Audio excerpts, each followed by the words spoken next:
Genesis 31. Jacob heard that Laban's sons were saying, "Jacob has taken everything our father owned and has gained all this wealth from what belonged to our father." And Jacob noticed that Laban's attitude toward him was not what it had been. Then the Lord said to Jacob, "Go back to the land of your fathers and to your relatives, and I will be with you." So Jacob sent word to Rachel and Leah to come out to the fields where his flocks were. He said to them, "I see that your father's attitude toward me is not what it was before, but the God of my father has been with me. You know that I've worked for your father with all my strength, yet your father has cheated me by changing my wages 10 times. However, God has not allowed him to harm me. If he said, 'The speckled ones will be your wages,' then all the flocks gave birth to speckled young. And if he said, 'The streaked ones will be your wages,' then all the flocks bore streaked young. So God has taken away your father's livestock and has given them to me. In breeding season, I once had a dream in which I looked up and saw that the male goats mating with the flock were streaked, speckled, or spotted. The angel of God said to me in the dream, 'Jacob.' I answered, 'Here I am.' And he said, 'Look up and see that all the male goats mating with the flock are streaked, speckled, or spotted, for I have seen all that Laban has been doing to you. I am the God of Bethel, where you anointed a pillar and where you made a vow to me. Now leave this land at once and go back to your native land.' Then Rachel and Leah replied, 'Do we still have any share in the inheritance of our father's estate? Does he not regard us as foreigners? Not only has he sold us, but he has used up what was paid for us. Surely all the wealth that God took away from our father belongs to us and our children. So do whatever God has told you.' Then Jacob put his children and his wives on camels, and he drove all his livestock ahead of him, along with all the goods he had accumulated in Paddan Aram, to go to his father Isaac in the land of Canaan. When Laban had gone to shear his sheep, Rachel stole her father's household gods. Moreover, Jacob deceived Laban the Aramean by not telling him he was running away. So he fled with all he had, and crossing the river he headed for the hill country of Gilead. On the 3rd day Laban was told that Jacob had fled. Taking his relatives with him, he pursued Jacob for 7 days and caught up with him in the hill country of Gilead. Then God came to Laban the Aramean in a dream at night and said to him, 'Be careful not to say anything to Jacob, either good or bad.' Jacob had pitched his tent in the hill country of Gilead when Laban overtook him, and Laban and his relatives camped there too. Then Laban said to Jacob, 'What have you done? You've deceived me, and you've carried off my daughters like captives in war. Why did you run off secretly and deceive me? Why didn't you tell me so I could send you away with joy and singing to the music of tambourines and harps? You didn't even let me kiss my grandchildren and my daughters goodbye. You have done a foolish thing. I have the power to harm you. But last night the God of your father said to me, "Be careful not to say anything to Jacob, either good or bad." Now you have gone off because you long to return to your father's house. But why did you steal my gods?" Jacob answered Laban, "I was afraid because I thought you would take your daughters away from me by force. But if you find anyone who has your gods, he shall not live. In the presence of our relatives, see for yourself whether there is anything of yours here with me, and if so, take it." Now Jacob did not know that Rachel had stolen the gods. So Laban went into Jacob's tent, and into Leah's tent, and into the tent of the 2 maidservants. But he found nothing. After he came out of Leah's tent, he entered Rachel's tent. Now Rachel had taken the household gods and put them inside her camel's saddle and was sitting on them. Laban searched through everything in the tent, but found nothing. Rachel said to her father, "Don't be angry, my lord, that I cannot stand up in your presence. I'm having my period." So he searched, but could not find the household gods. Jacob was angry and took Laban to task. "What is my crime?" he asked Laban. "What sin have I committed that you hunt me down? Now that you have searched through all my goods, what have you found that belongs to your household? Put it here in front of your relatives and mine, and let them judge between the 2 of us. I have been with you for 20 years now. Your sheep and goats have not miscarried, nor have I eaten rams from your flocks. I did not bring you animals torn by wild beasts. I bore the loss myself, and you demanded payment from me for whatever was stolen by day or night. This was my situation. The heat consumed me in the daytime and the cold at night, and sleep fled from my eyes. It was like this for the 20 years I was in your household. I worked for you 14 years for your 2 daughters and 6 years for your flocks, and you changed my wages 10 times. If the God of my father, the God of Abraham, and the fear of Isaac, had not been with me, you would surely have sent me away empty-handed. But God has seen my hardship and the toil of my hands, and last night he rebuked you." Laban answered Jacob, "The women are my daughters, the children are my children, and the flocks are my flocks. All you see is mine. Yet what can I do today about these daughters of mine, or about the children they have borne? Come now, let's make a covenant, you and I, and let it serve as a witness between us." So Jacob took a stone and set it up as a pillar. He said to his relatives, "Gather some stones." So they took stones and piled them in a heap, and they ate there by the heap. Laban called it Jegar Sahadutha, and Jacob called it Galeed. Laban said, "This heap is a witness between you and me today." That is why it was called Galeed. It was also called Mizpah, because he said, "May the Lord keep watch between you and me when we are away from each other. If you mistreat my daughters, or if you take any wives besides my daughters, even though no one is with us, remember that God is a witness between you and me." Laban also said to Jacob, "Here is this heap and here is this pillar I have set up between you and me. This heap is a witness, and this pillar is a witness, that I will not go past this heap to your side to harm you, and that you will not go past this heap and pillar to my side to harm me. May the God of Abraham and the God of Nahor, the God of their father, judge between us." So Jacob took an oath in the name of the fear of his father Isaac. He offered a sacrifice there in the hill country and invited his relatives to a meal. After they had eaten, they spent the night there. Early the next morning, Laban kissed his grandchildren and his daughters and blessed them. Then he left and returned home. Genesis 32. Jacob also went on his way, and the angels of God met him. When Jacob saw them, he said, "This is the camp of God." So he named that place Mahanaim. Jacob sent messengers ahead of him to his brother Esau in the land of Seir, the country of Edom. He instructed them, "This is what you are to say to my master Esau. Your servant Jacob says, I have been staying with Laban and have remained there till now. I have cattle and donkeys, sheep and goats, men servants and maidservants. Now I am sending this message to my lord, that I may find favor in your eyes." When the messengers returned to Jacob, they said, "We went to your brother Esau, and now he is coming to meet you, and 400 men are with him." In great fear and distress, Jacob divided the people who were with him into 2 groups, and the flocks and herds and camels as well. He thought, if Esau comes and attacks one group, the group that is left may escape. Then Jacob prayed, "O God of my father Abraham, God of my father Isaac, O Lord, who said to me, 'Go back to your country and your relatives, and I will make you prosper.' I am unworthy of all the kindness and faithfulness you have shown your servant. I had only my staff when I crossed this Jordan, but now I have become 2 groups.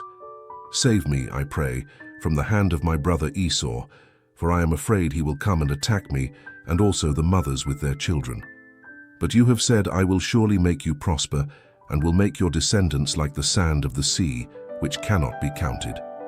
He spent the night there, and from what he had with him, he selected a gift for his brother Esau: 200 female goats and 20 male goats, 200 ewes and 20 rams, 30 female camels with their young, 40 cows and 10 bulls, and 20 female donkeys and 10 male donkeys.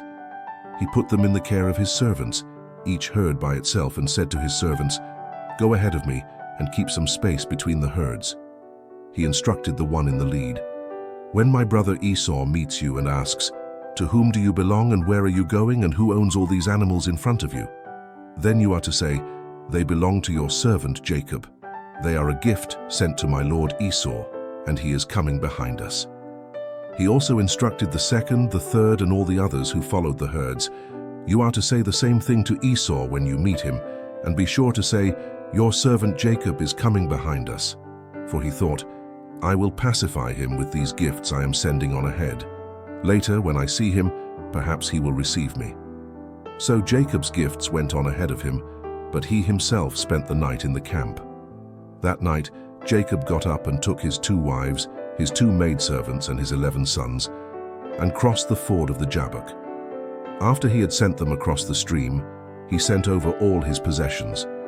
So Jacob was left alone, and a man wrestled with him till daybreak.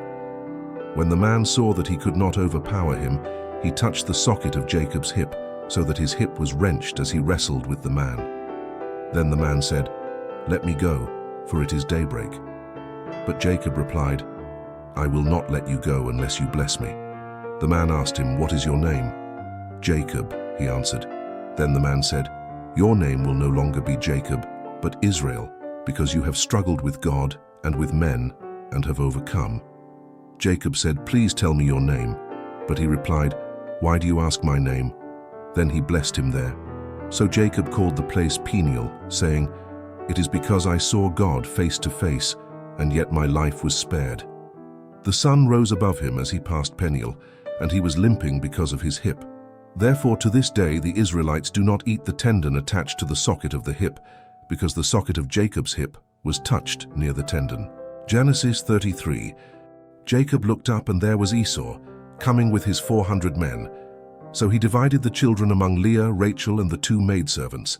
He put the maidservants and their children in front, Leah and her children next, and Rachel and Joseph in the rear.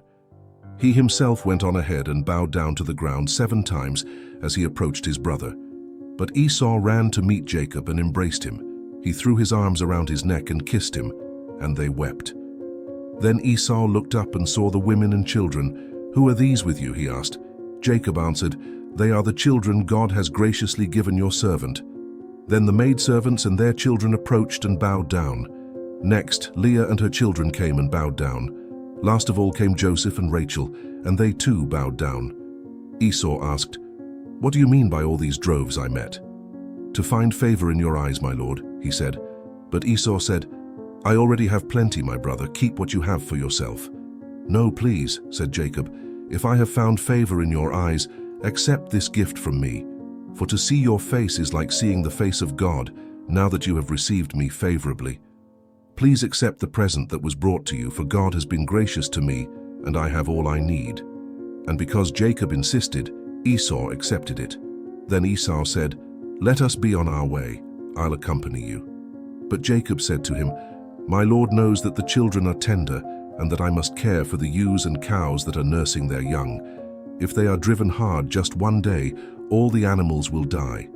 So let my Lord go on ahead of his servant, while I move along slowly at the pace of the droves before me and that of the children, until I come to my Lord in Seir." Esau said, "Then let me leave some of my men with you." "But why do that?" Jacob asked. "Just let me find favor in the eyes of my Lord." So that day Esau started on his way back to Seir. Jacob, however, went to Succoth, where he built a place for himself and made shelters for his livestock. That is why the place is called Succoth. After Jacob came from Paddan Aram, he arrived safely at the city of Shechem in Canaan and camped within sight of the city. For 100 pieces of silver he bought from the sons of Hamor, the father of Shechem, the plot of ground where he pitched his tent. There he set up an altar and called it El Elohe Israel. Genesis 34. Now Dinah, the daughter Leah had borne to Jacob, went out to visit the women of the land. When Shechem, son of Hamor the Hivite, the ruler of that area, saw her, he took her and violated her. His heart was drawn to Dinah, daughter of Jacob, and he loved the girl and spoke tenderly to her. And Shechem said to his father Hamor, "Get me this girl as my wife." When Jacob heard that his daughter Dinah had been defiled, his sons were in the fields with his livestock, so he kept quiet about it until they came home. Then Shechem's father Hamor went out to talk with Jacob. Now Jacob's sons had come in from the fields. As soon as they heard what had happened, they were filled with grief and fury, because Shechem had done a disgraceful thing in Israel by lying with Jacob's daughter, a thing that should not be done. But Hamor said to them, "My son Shechem has his heart set on your daughter. Please give her to him as his wife. Intermarry with us. Give us your daughters and take our daughters for yourselves. You can settle among us. The land is open to you. Live in it, trade in it, and acquire property in it." Then Shechem said to Dinah's father and brothers, "Let me find favor in your eyes, and I will give you whatever you ask." Make the price for the bride and the gift I am to bring as great as you like, and I'll pay whatever you ask me. Only give me the girl as my wife." Because their sister Dinah had been defiled, Jacob's sons replied deceitfully as they spoke to Shechem and his father Hamor. They said to them, "We can't do such a thing. We can't give our sister to a man who is not circumcised. That would be a disgrace to us. We will give our consent to you on one condition only, that you become like us by circumcising all your males. Then we will give you our daughters and take your daughters for ourselves. We'll settle among you and become one people with you. But if you will not agree to be circumcised, we'll take our sister and go." Their proposal seemed good to Hamor and his son Shechem. The young man, who was the most honored of all his father's household, lost no time in doing what they said because he was delighted with Jacob's daughter. So Hamor and his son Shechem went to the gate of their city to speak to their fellow townsmen. "These men are friendly toward us," they said. "Let them live in our land and trade in it. The land has plenty of room for them. We can marry their daughters and they can marry ours. But the men will consent to live with us as one people only on the condition that our males be circumcised, as they themselves are. Won't their livestock, their property, and all their other animals become ours? So let us give our consent to them, and they will settle among us." All the men who went out of the city gate agreed with Hamor and his son Shechem, and every male in the city was circumcised. 3 days later, while all of them were still in pain, 2 of Jacob's sons, Simeon and Levi, Dinah's brothers, took their swords and attacked the unsuspecting city, killing every male. They put Hamor and his son Shechem to the sword and took Dinah from Shechem's house and left. The sons of Jacob came upon the dead bodies and looted the city where their sister had been defiled. They seized their flocks and herds and donkeys and everything else of theirs in the city and out in the fields. They carried off all their wealth and all their women and children, taking as plunder everything in the houses. Then Jacob said to Simeon and Levi, "You have brought trouble on me by making me a stench to the Canaanites and Perizzites, the people living in this land. We are few in number, and if they join forces against me and attack me, I and my household will be destroyed." But they replied, "Should he have treated our sister like a prostitute?" Genesis 35. Then God said to Jacob, "Go up to Bethel and settle there and build an altar there to God, who appeared to you when you were fleeing from your brother Esau." So Jacob said to his household and to all who were with him, "Get rid of the foreign gods you have with you, and purify yourselves and change your clothes. Then come, let us go up to Bethel, where I will build an altar to God, who answered me in the day of my distress, and who has been with me wherever I have gone." So they gave Jacob all the foreign gods they had, and the rings in their ears, and Jacob buried them under the oak at Shechem. Then they set out, and the terror of God fell upon the towns all around them, so that no one pursued them. Jacob and all the people with him came to Luz, that is Bethel, in the land of Canaan. There he built an altar, and he called the place El Bethel, because it was there that God revealed himself to him when he was fleeing from his brother. Now Deborah, Rebekah's nurse, died and was buried under the oak below Bethel, so it was named Allon Bakuth. After Jacob returned from Paddan Aram, God appeared to him again and blessed him. God said to him, "Your name is Jacob, but you will no longer be called Jacob. Your name will be Israel." So he named him Israel. And God said to him, "I am God Almighty. Be fruitful and increase in number. A nation and a community of nations will come from you, and kings will come from your body. The land I gave to Abraham and Isaac, I also give to you, and I will give this land to your descendants after you." Then God went up from him at the place where he had talked with him. Jacob set up a stone pillar at the place where God had talked with him, and he poured out a drink offering on it. He also poured oil on it.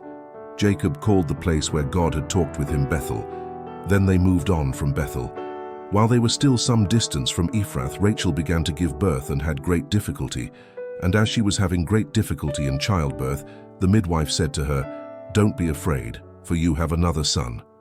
As she breathed her last, for she was dying, she named her son Ben-Oni, but his father named him Benjamin. So Rachel died and was buried on the way to Ephrath, that is, Bethlehem.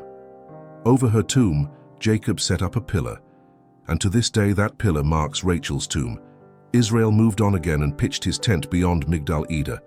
While Israel was living in that region, Reuben went in and slept with his father's concubine Bilhah, and Israel heard of it. Jacob had 12 sons, the sons of Leah, Reuben the firstborn of Jacob, Simeon, Levi, Judah, Issachar, and Zebulun, the sons of Rachel, Joseph, and Benjamin, the sons of Rachel's maidservant, Bilhah, Dan, and Naphtali. The sons of Leah's maidservant Zilpah, Gad, and Asher. These were the sons of Jacob, who were born to him in Paddan Aram.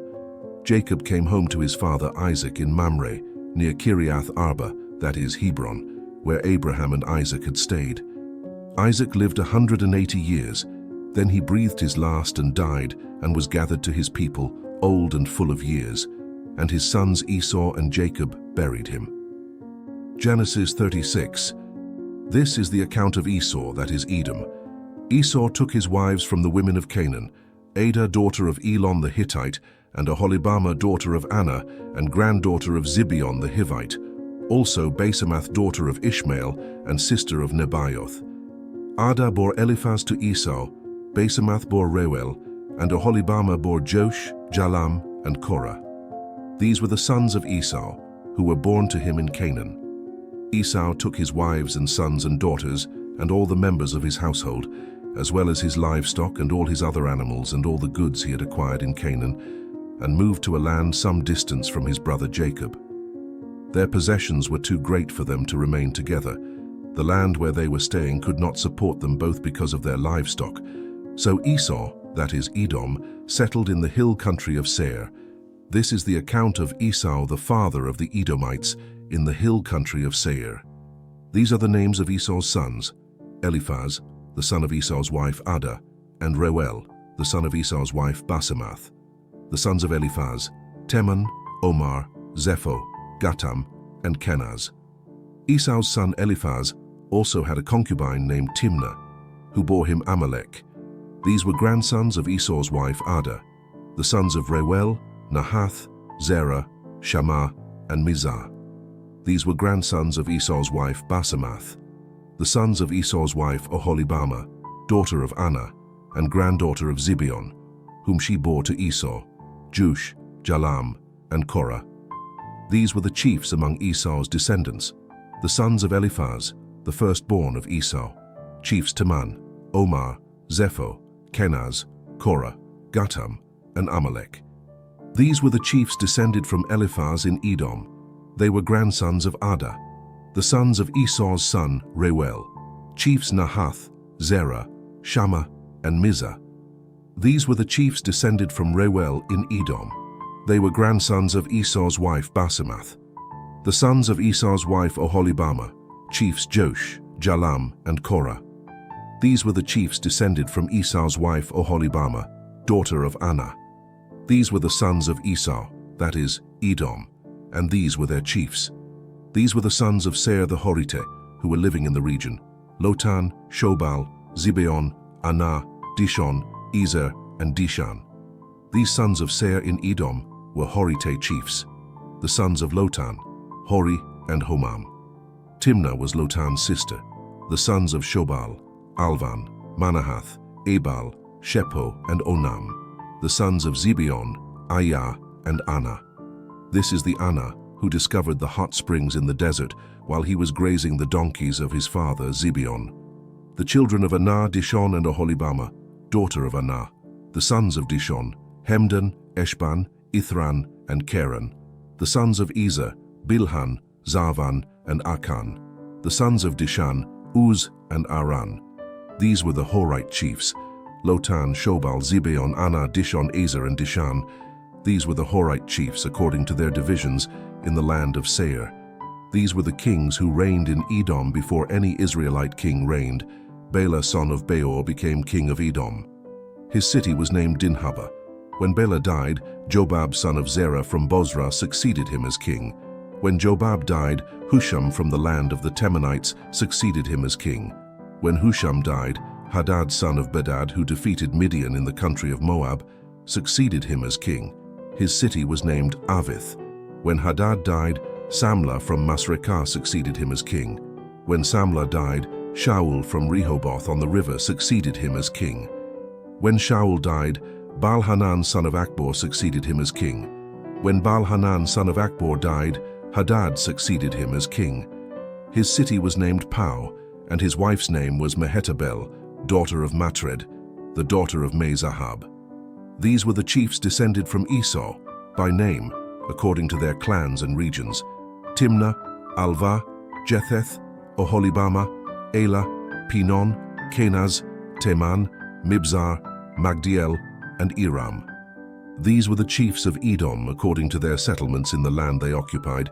This was Esau, the father of the Edomites. Genesis 37. Jacob lived in the land where his father had stayed, the land of Canaan. This is the account of Jacob. Joseph, a young man of 17, was tending the flocks with his brothers, the sons of Bilhah and the sons of Zilpah, his father's wives, and he brought their father a bad report about them. Now Israel loved Joseph more than any of his other sons, because he had been born to him in his old age, and he made a richly ornamented robe for him.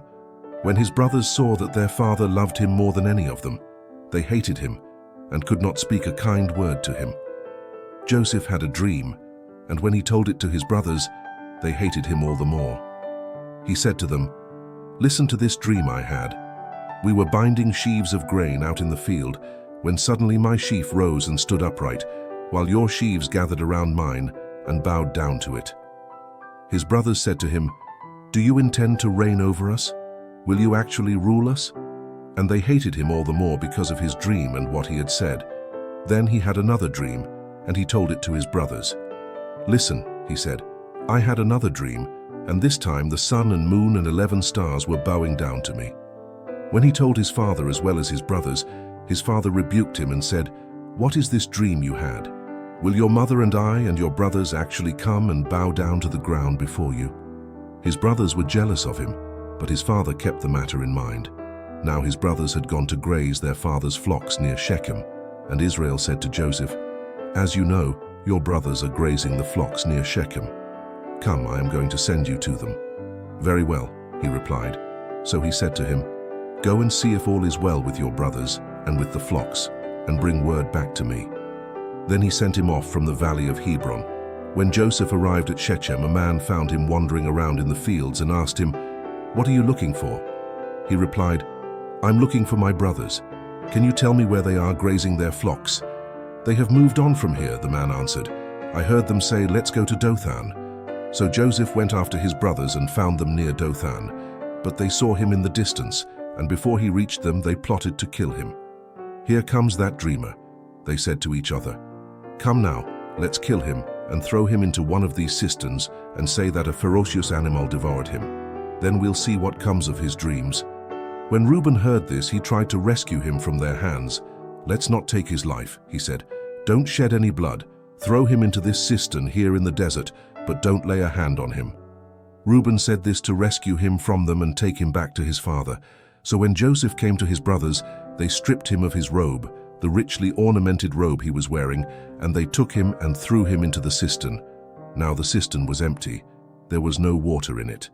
As they sat down to eat their meal, they looked up and saw a caravan of Ishmaelites coming from Gilead. Their camels were loaded with spices, balm and myrrh, and they were on their way to take them down to Egypt. Judah said to his brothers, "What will we gain if we kill our brother and cover up his blood? Come, let's sell him to the Ishmaelites and not lay our hands on him. After all, he is our brother, our own flesh and blood." His brothers agreed. So when the Midianite merchants came by, his brothers pulled Joseph up out of the cistern and sold him for 20 shekels of silver to the Ishmaelites, who took him to Egypt. When Reuben returned to the cistern and saw that Joseph was not there, he tore his clothes. He went back to his brothers and said, "The boy isn't there. Where can I turn now?" Then they got Joseph's robe, slaughtered a goat, and dipped the robe in the blood. They took the ornamented robe back to their father and said, "We found this. Examine it to see whether it is your son's robe." He recognized it and said, "It is my son's robe. Some ferocious animal has devoured him. Joseph has surely been torn to pieces." Then Jacob tore his clothes, put on sackcloth, and mourned for his son many days. All his sons and daughters came to comfort him, but he refused to be comforted. "No," he said, "in mourning will I go down to the grave to my son." So his father wept for him. Meanwhile, the Midianites sold Joseph in Egypt to Potiphar, one of Pharaoh's officials, the captain of the guard. Genesis 38. At that time Judah left his brothers and went down to stay with a man of Adullam named Hira. There Judah met the daughter of a Canaanite man named Shua. He married her and lay with her. She became pregnant and gave birth to a son who was named She conceived again and gave birth to a son and named him Onan. She gave birth to still another son and named him Shelah. It was at Kezib that she gave birth to him. Judah got a wife for his firstborn, and her name was Tamar. But Judah's firstborn, was wicked in the Lord's sight, so the Lord put him to death. Then Judah said to Onan, "Lie with your brother's wife and fulfill your duty to her as a brother-in-law to produce offspring for your brother." But Onan knew that the offspring would not be his, so whenever he lay with his brother's wife, he spilled his semen on the ground to keep from producing offspring for his brother. What he did was wicked in the Lord's sight, so he put him to death also. Judah then said to his daughter-in-law Tamar, "Live as a widow in your father's house until my son Shelah grows up," for he thought, "He may die too, just like his brothers." So Tamar went to live in her father's house. After a long time, Judah's wife, the daughter of Shua, died. When Judah had recovered from his grief, he went up to Timnah, to the men who were shearing his sheep, and his friend Hira the Adullamite went with him. When Tamar was told, "Your father-in-law is on his way to Timnah to shear his sheep," she took off her widow's clothes, covered herself with a veil to disguise herself, and then sat down at the entrance to Enaim, which is on the road to Timnah. For she saw that though Shelah had now grown up, she had not been given to him as his wife. When Judah saw her, he thought she was a prostitute, for she had covered her face. Not realizing that she was his daughter-in-law, he went over to her by the roadside and said, "Come now, let me sleep with you." "And what will you give me to sleep with you?" she asked. "I'll send you a young goat from my flock," he said. "Will you give me something as a pledge until you send it?" she asked. He said, "What pledge should I give you?" "Your seal and its cord and the staff in your hand," she answered. So he gave them to her and slept with her, and she became pregnant by him. After she left, she took off her veil and put on her widow's clothes again. Meanwhile, Judah sent the young goat by his friend the Adullamite in order to get his pledge back from the woman, but he did not find her. He asked the men who lived there, "Where is the shrine prostitute who was beside the road at Enaim?" "There hasn't been any shrine prostitute here," they said. So he went back to Judah and said, "I didn't find her. Besides, the men who lived there said there hasn't been any shrine prostitute here." Then Judah said, "Let her keep what she has, or we will become a laughingstock. After all, I did send her this young goat, but you didn't find her." About 3 months later, Judah was told, "Your daughter-in-law Tamar is guilty of prostitution, and as a result, she is now pregnant." Judah said, "Bring her out and have her burned to death." As she was being brought out, she sent a message to her father-in-law. "I am pregnant by the man who owns these," she said, and she added, "See if you recognize whose seal and cord and staff these are." Judah recognized them and said, "She is more righteous than I, since I wouldn't give her to my son Shelah." And he did not sleep with her again. When the time came for her to give birth, there were twin boys in her womb. As she was giving birth, one of them put out his hand.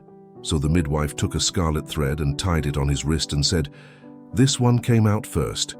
But when he drew back his hand, his brother came out, and she said, "So this is how you have broken out." And he was named Perez. Then his brother, who had the scarlet thread on his wrist, came out, and he was given the name Zerah. Genesis 39. Now Joseph had been taken down to Egypt. Potiphar, an Egyptian who was one of Pharaoh's officials, the captain of the guard, bought him from the Ishmaelites who had taken him there. The Lord was with Joseph, and he prospered, and he lived in the house of his Egyptian master.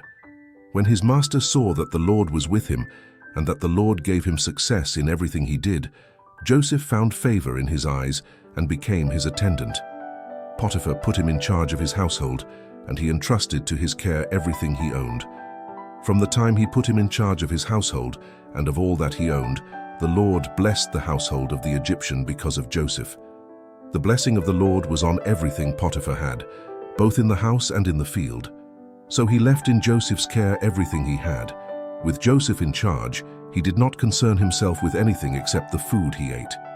Now Joseph was well built and handsome, and after a while his master's wife took notice of Joseph and said, "Come to bed with me."